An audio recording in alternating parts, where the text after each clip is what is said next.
Welcome to Grow For It. It's a podcast for small business owners, managers, and professionals. The goal is to give me a chance to work with the space between your ears, on your mindset, to help you focus on the things that really matter to your success. I want to enable you to concentrate on pursuing your vision, setting meaningful goals, and engaging in the day-to-day activities that will have the biggest impact. Thanks for joining me. Friends, welcome back to this episode of Grow For It. I have a guest in the studio today, Marcy Young, who is the CEO and founder of HR Alliance right here in Louisville. Marcy, welcome. Thank you. Absolutely. Glad to have you here. One of the things that as I look at my audience and start wondering, how can I help other than, just bringing other people like yourselves in to kind of give their perspective, their advice on business. You look at where we are with COVID, and the pandemic radically shifted a lot of the paradigms, a lot of the things that large companies and small companies had to deal with. And part of that is personnel and talent. And now you hear all these reports about people not being able to find the right people, not being able to hire employees. I mean, if you just drive down the street, help wanted signs everywhere. So I thought it would be really interesting to kind of bring you in as an HR professional and kind of talk about your world and what you're seeing and kind of what you all do for your clients who are actually employers, not the employees, but on the employer side. Mm-hmm. And you've got a really interesting business model. So I'd like to really kind of break that down for people, let them know kind of who you are, what you do, and how you might be able to help. So if you're comfortable with that, let's go ahead and start with just kind of your background, introduce you to the audience, and we'll take it from there. Thank you so much for being here. I'm very excited. I appreciate the opportunity. And like you said, the HR world is really turned upside down on many fronts, recruitment one of them. But I started HR Alliance about 7 years ago.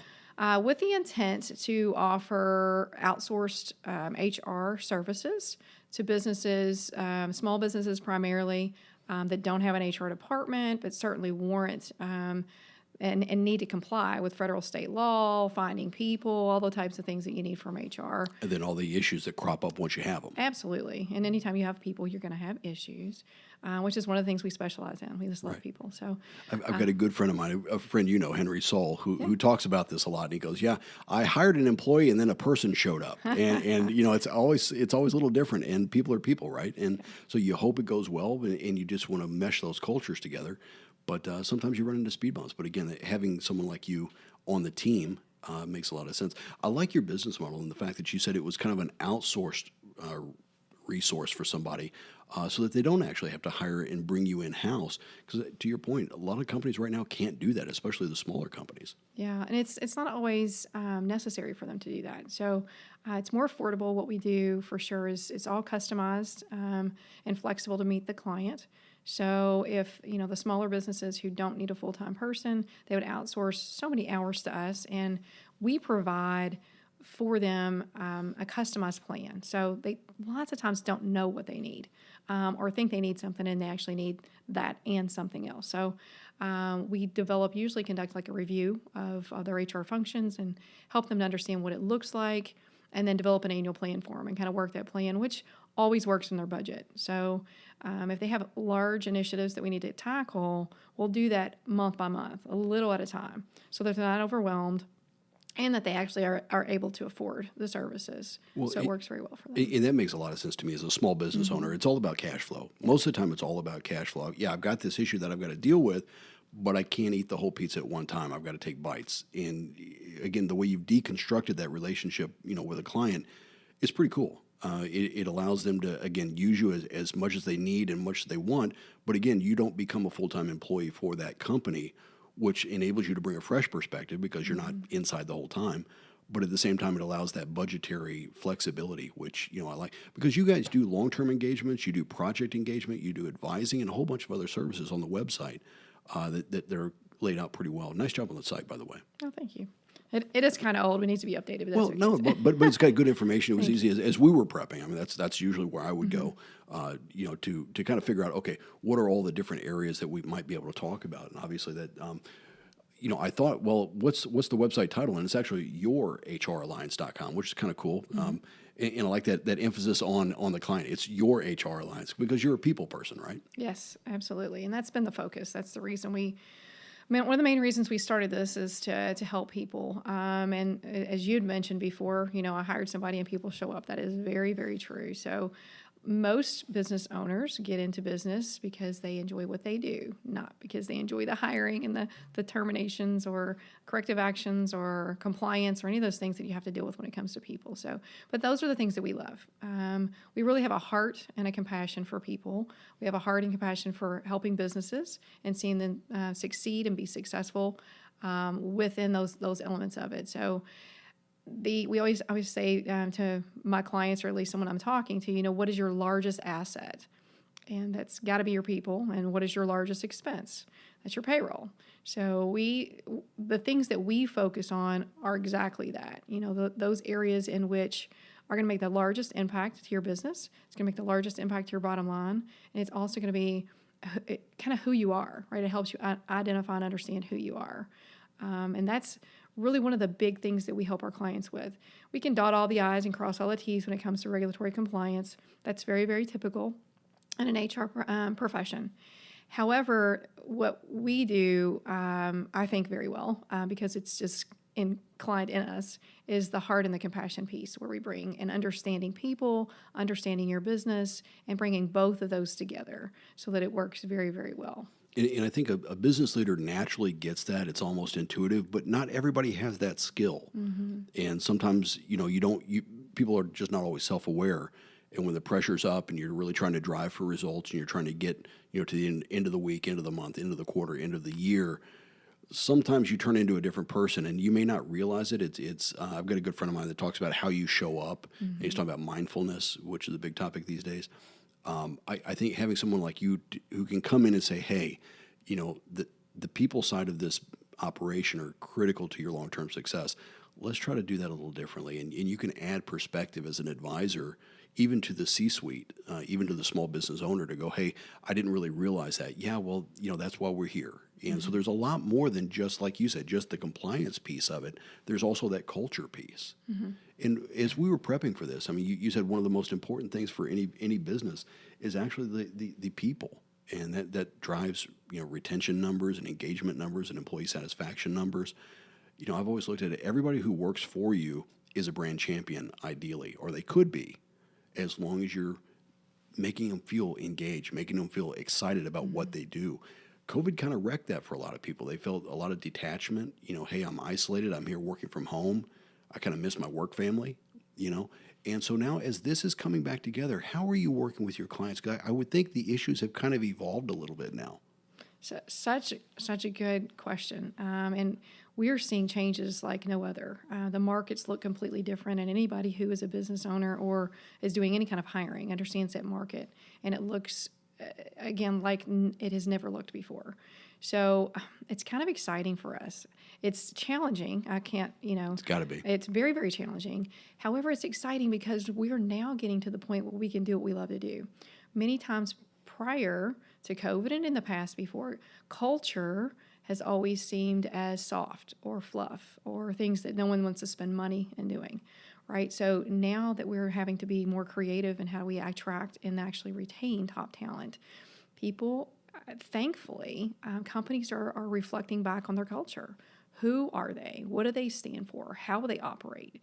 When we saw a lot of this with our clients, when COVID did happen, they weren't quite sure where they stood. Should they implement all these practices and guidelines outside of what CDC is requiring, and which direction should they go in, and what stance should they take? Because we saw such a major divide within everything throughout the U.S. So employers were faced with that too, and our small businesses as well as our large ones were in a struggle of what do we do? And we found that the businesses who were very strong in their culture had very little issue or problem determining which direction and where they stood and how they made their decisions on this. Those who weren't, those who did not spend time in their culture, those who were about other things and didn't have that developed, really struggled. So it gave us an opportunity to really kind of work with them and say, okay, let's talk about who you are as a business and why you do what you do. And then how do you show up, right? How do you show up for your clients? How do you show up for your customers? How do you show up for your employees?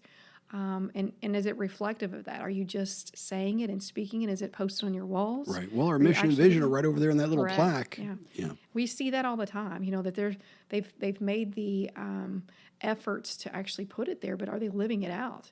And those are the things that we really help with and help implement throughout their organization with their employees. So we're excited about those things. No, That's that's outstanding. I mean, I think sometimes if you have a leader with a really strong personality and you were in-house, you might be a little hesitant to bring up some of those issues. Hey, we're kind of missing the mark here, even though that might be your role. But because you guys are an outside group coming in as a consultative group, it's kind of nice because you can point to those and you don't have to worry about, hey, look, you hired me to do a job here and I'm trying to give you the best information based on what we're observing. But I don't think they would always get that from an in-house resource. So that may be an advantage for you guys as well. It definitely helps. I definitely feel like that they lean toward consulting or outsourcing firm as a leader of an expertise. But either way, when it came to this definitely opens doors because they are forced to look at other options, right, outside the box. So it's not as difficult of a sell, which is unfortunate that you even have to look at it like a sell because it should be something on the forefront of every employer. But, again, my experience has been with businesses, owners or CEOs, they're not in the business for the people. They get in the business to make their widget or to produce their service or whatever it is. But as you move forward, you recognize as you grow, you need more people, and then it gets harder to reach those people. And we walk along those small businesses for sure and helping them grow through each stage of the life cycle of their business as they grow. And then we help large companies too, from a consultative perspective in many areas.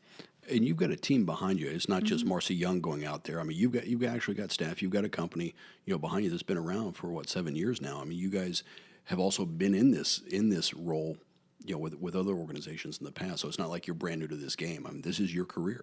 Yes.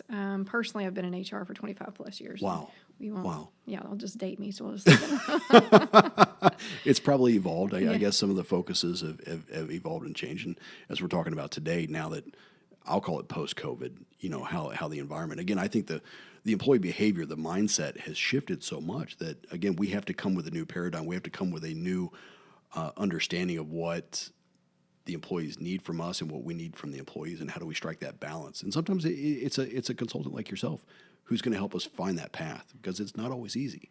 Yeah, it is. It's definitely shifted, like we talked about before, and we were dealing with different, from a millennial standpoint, and bringing them to the workforce and what's it look like, and we were trying to educate the markets and helping them understand that the workforce is going to look different. Then with COVID, it added a whole different level to things that we were looking at.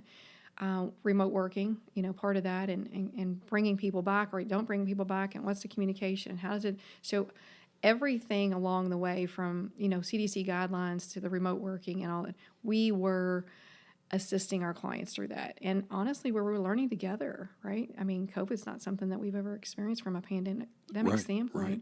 So I would say, do we have best practices? We have really good ones. Right. And they evolve, and they evolve over time. Yeah. You mentioned millennials, and I'm a Gen Xer, so for me, my kiddos are millennials, and just watching them operate. And in fact, I'm consulting right now with a small group. They're standing up a brand new business.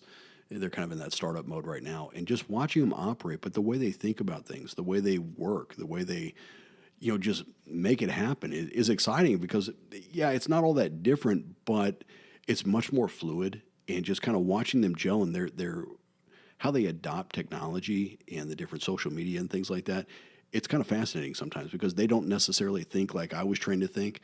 And trying to understand those guys is it's an adventure. But I'm sure a lot of your clients are probably dealing with that. Oh, for sure. And that's why I continue to talk about culture being so important, because culture, determining who you are and then who you hire, right? You have to hire people who are going to fit in that culture. So what we're finding is that companies who've been around for a while, who had a culture that once worked, doesn't work now. And so they have to really look at that and say, okay, how do I deliver to this market? How do I attract talent in this market? What does it look for like on a partial work, remote work versus partially coming into work. All those things have created, I think, a buzz for everybody and really trying to figure it out. And, it's always been the case we can throw money at it, right, and say we can increase salaries. And while that's important, and we should. To a point, Yeah. At some point, I can't give any more. Correct. It's not the value the employee is contributing is not worth, what I have to pay for it at some point. And that must be a difficult conversation. There must be something else. But as you said, culture also is a way to come at that. It's a huge part, right? Engaging your employees, doing stay interviews, finding out people are still there. Why are they staying with you when they are being headhunted by everybody else in your competition in the market? Learning those things about who you are. Lots of businesses do know that, right? Usually the family-owned businesses, and those are the family culture, are the ones who've been the most successful with this because they've built those relationships. And that's where we're headed. The cultures are headed to relation. People want to feel like they're a part of something. They want to be inspired. They want to contribute. They want to be included and welcomed and missed, and all those things that I think we've gotten away from. Making it all about work. But we energize, encourage, and motivate our employees and people in general. Right, that's what we're talking about. Is people much more by knowing who they are, meeting them where they're at, understanding what motivates and drives them, than we ever did about the opposite, which is, Right. Hey, you work for me and show up for your paycheck, and we'll make all the decisions and make it work. It's just not Right. And Just so- create the widget. Yeah, that's why I'm so excited about this, because it's the whole heart, right? It's all about caring about people and who they are, and that's why we do what we do, and that's who we are. And that kind of aligns really with your background, with your personality. That's really where you shine anyway. So now that you can align that with really the service and the product that you deliver to clients, that's got to be just refreshing when you walk in the door and go, okay, I get to make a difference today, right? So much so. It's so much so. And that's kind of what we say is we're making a difference one at a time, and that's really who we are as a business and kind of to the heart of the company and what we want to do for everybody to help, right? We're not a nonprofit, obviously, but at the same time, we just really care, and we're mission focused, so that we can help businesses in that direction. So Right, and you try to align with, okay, what do you need, where are you going, and let's try to get you there. It's really their show. You're just there to help facilitate and get them there quicker, I guess. absolutely. Great. So we're HR professionals, Yeah, right? yeah. We've got our certifications and education and all those good things that any other HR outsourcing firm would have, but I think the differentiator is the heart. So just the compassion and stuff that we drive with that. You mentioned something a little while ago. You were talking about the stay interview, because it's really about retention, right? It's always, even with a client, it's easier to retain than regain. So if somebody leaves, not only do you have that loss of immediate contribution and service and production, but now you've got to go out there and there could be a gap before you actually replace him or her. And then what do I have to pay, to get that new person coming in? For small businesses out there right now who understand, I can't afford to lose, my team here. I really can't. What are some of the things that they're doing, or some of the things that you're advising them to do? I know we've talked a lot about culture, but are there some certain KPIs, key performance indicators? Are there certain activities? Are there certain things that they ought to be doing more of? Because right now, there's a lot of poaching going on. It's a buyer's market. If I'm a talented performer, I can find a job somewhere. Everybody's looking, and I can probably make some money. So as a business owner, how do I keep those people on board and engaged? Yeah, engagement's a huge part. You've used the term, I've used the term. It's typical in the marketplace, but what does that actually mean, right? And depending on your culture and who you are, it'll mean something different. We always talk about reward and recognition. That's part of it as well. And I always tell our clients to be careful about what and how you're developing your plans, that you're not doing it based on what you think and feel, because I've seen so many times the efforts being placed from a good intention standpoint. And there's, dollars assigned to that, and time and energy, effort, all those types of things that go toward it and into it, but they've missed the mark. They didn't hit the right target. And why didn't they? Because they didn't take the time to understand who their employees are, right? What their culture is they're trying to build, who their employees are that they actually have hired there. Is this the team that's going to move forward with me? Have I hired incorrectly? Do I have the right people in the right places? So all those things are efforts they need to look at. But when you're looking at developing some engagement opportunities or reward recognition programs because you feel like that's the next stage for you. Really needing to be intentional about knowing your people. And it's not always about money, right? I No. mean, different people react differently. I mean, if you've raised children, I mean, you understand that, okay, the firstborn and the secondborn and the thirdborn, they're not the same kiddo, and so how you talk or interact with one is different. So figuring out how to motivate them individually, and I would think as a business owner, you kind of need to look at your team that way, right? Yeah, always. You need to make sure you're meeting people where they are, right? Like I said Yeah, a I couple love that times. statement, where they are. Yeah. Yeah, but they're not all the same. So motivating them, and you're not going to please everybody, that's for sure. But finding out the majority of who you are and who your people are, and what's going to make them happy, right? Sitting down with them, right? Understanding that the stay interviews is part of what we talked about, making sure and asking the right questions, and what that looks like for them, and then acting on those things. Doing what you're saying you're going to do. And back to your point about it not being about money, it doesn't have to. A reward and recognition program doesn't have to be about money. It's the things that we take for granted lots of times, the attaboys, right? Or attagirl. Right. Like, you're doing a good job, I appreciate you. You can even build like an internal employee recognition committee, so where you've got those folks working on it so that they're really engaging, and maybe they all do want to get together and sponsor some type of charity, and maybe they do want to have a monthly activity where they're all together, a potluck lunch or something, which is zero cost to the company. Right, but it builds that community. It fosters that sense of engagement and communication, right? We're in this together. Let's recognize that and let's cultivate that. Absolutely. And I just gave examples of those that are just came to the top of my head, but really it's about your culture. It's about the people who work for you. And I've also been told multiple times that, well, we really don't have a culture. Well, you do. Whether you've decided when to find what it is or not, you do have a culture.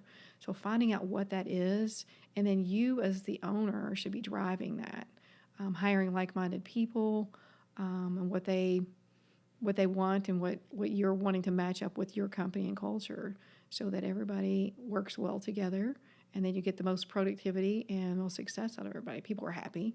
They're happier because they're well aligned. They Right, stay right. because they're well aligned. You've been open and transparent in communication.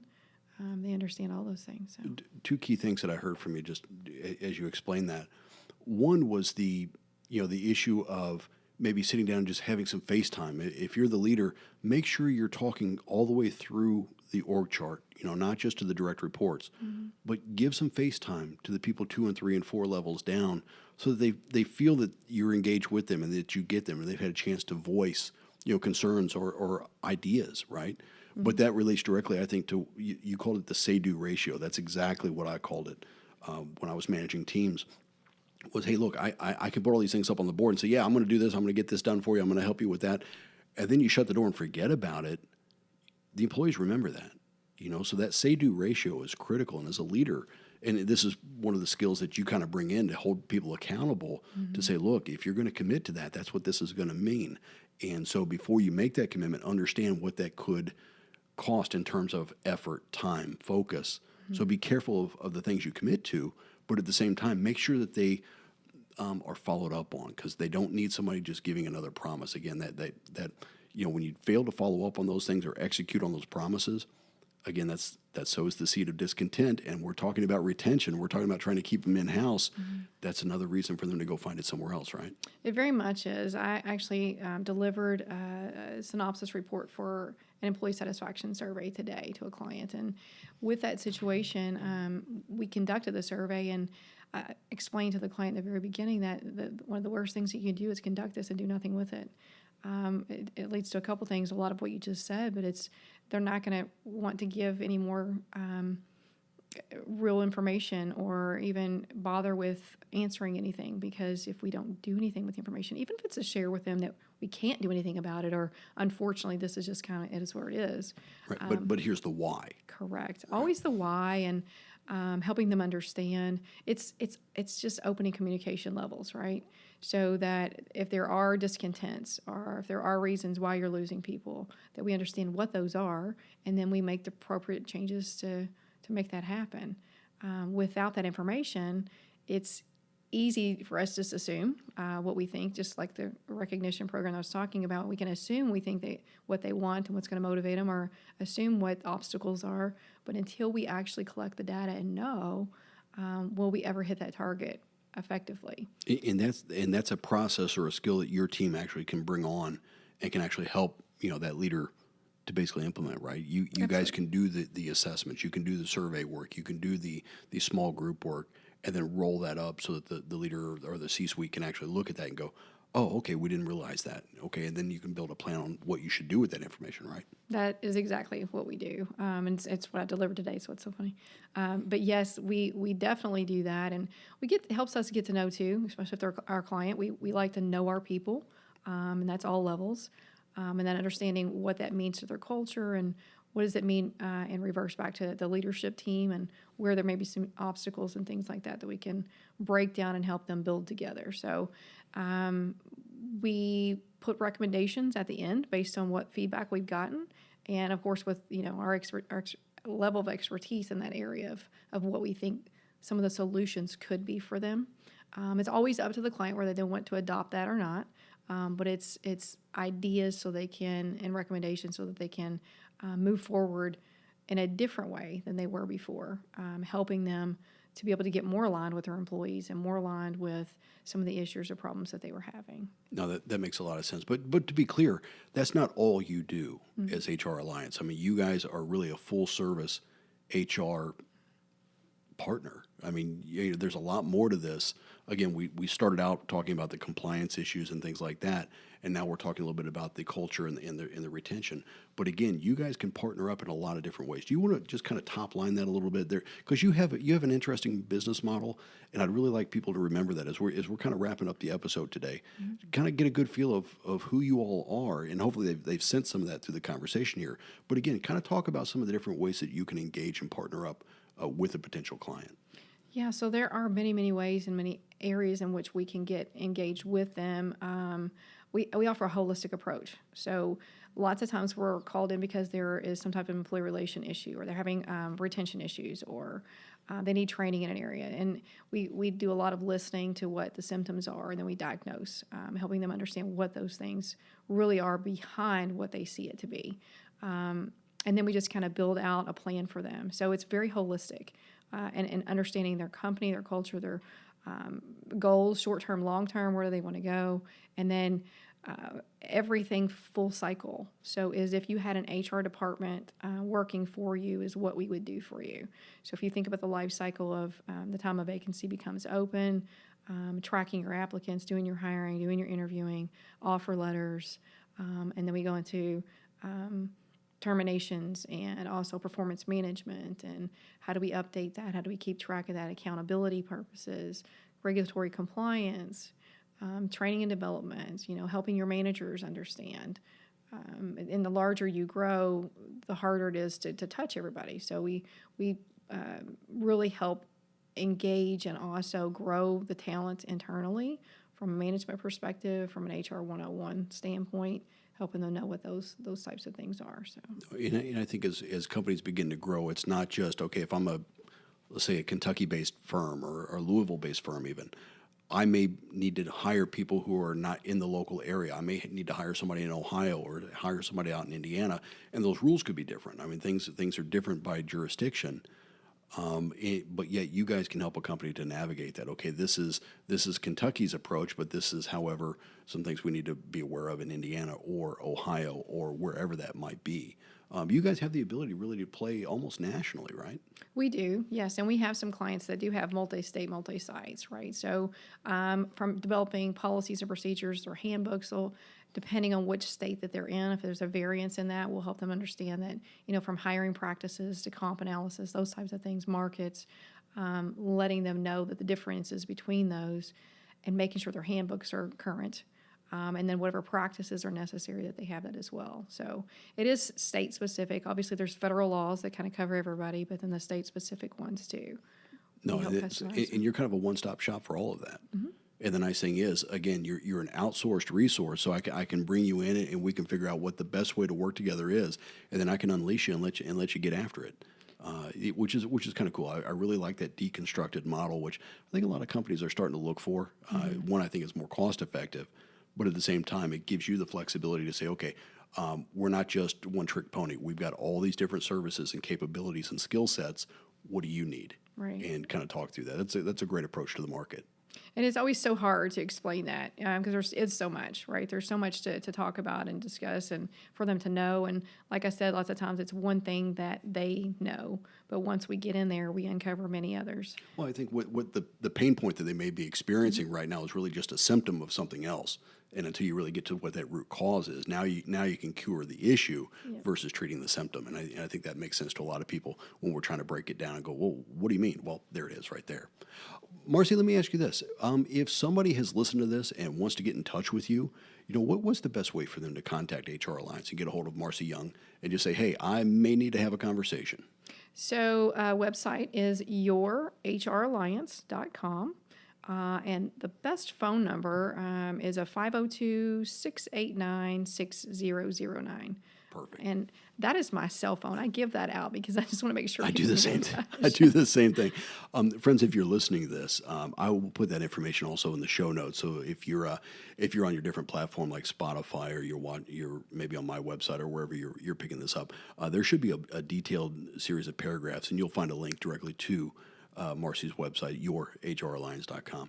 Marcy, I know you're busy. I mean, you had already done a number of things before you came into the studio today, and it sounds like the back half of your afternoon is going to be just as crowded. But I want to thank you for making time and coming over to the studio and just chatting and letting us kind of know a little bit more about your company, about your background, and the ways you can help going forward. So, again, I really, really appreciate the effort. Thank you so much. I appreciate the opportunity. Absolutely. And friends, if you've listened to this, once again, I hope you found this insightful. I hope it's added a little bit of value to your day. I know there's a lot of other things you could be doing, but you chose to spend the next 30 minutes with us here on Grow For It. And I appreciate that. And I encourage you to reach out to Marcy, even if it's just a conversation to figure out, hey, I'm not quite sure if I'm ready to bring on an HR person yet, but I need to start talking. And that's the best way to do this is explore it with her. She's got a wealth of knowledge. She's been in the HR field for 25 years or more now. And it's one of those things that, don't let it get out of control to where now you only can be reactive. Sometimes you need to be a little proactive.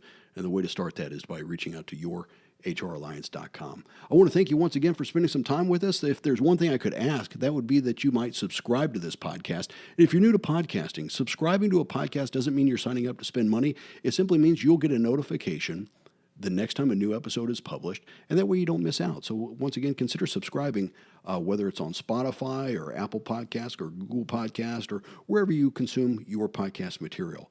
And when you're ready, if growing the business is something you're interested in, if looking at growing your market share, looking at growing just really what you're trying to do as the market has shifted and changed since post-COVID, when you're ready to get down to a serious conversation, let's grow for it.